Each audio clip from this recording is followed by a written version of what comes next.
The results for the 87mm wide heatsink in two presentations, 20 centimeters and 5 centimeters. I present the temperatures obtained for the case of 20 centimeters with an omega polyimide resistance that is 7.6 centimeters in length and width. And for the 5 centimeter version, I used also an omega polyimide resistance, but that is 5 centimeters long and 1.20 centimeters wide.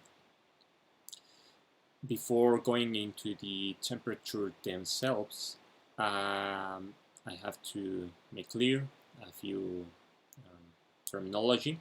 So in the graphics, in the figures, there is a notation that shows up, down, and perpendicular, and this is the orientation for those measurements. Down is the fins pointing downward. This is the direction of gravity. Up, fins pointing upward, and perpendicular is this orientation.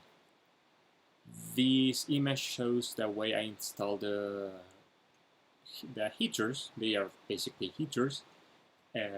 This is the small resistance, and this is the bigger resistance.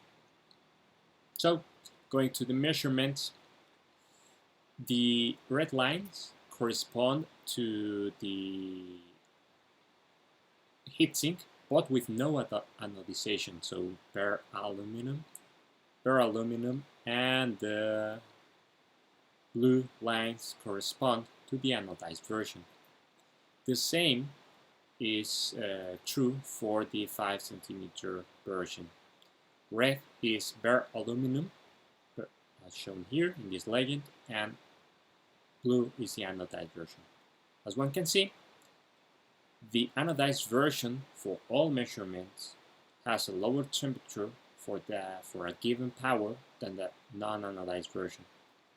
So this is a very clear result that shows that anodization is very helpful to reduce the temperature, mostly in the case for passive dissipation, which is natural convection.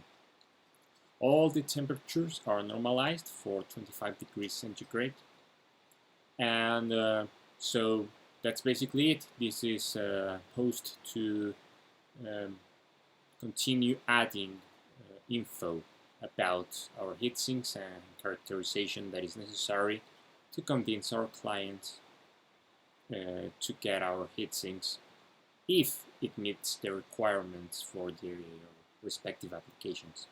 And that's it for this week.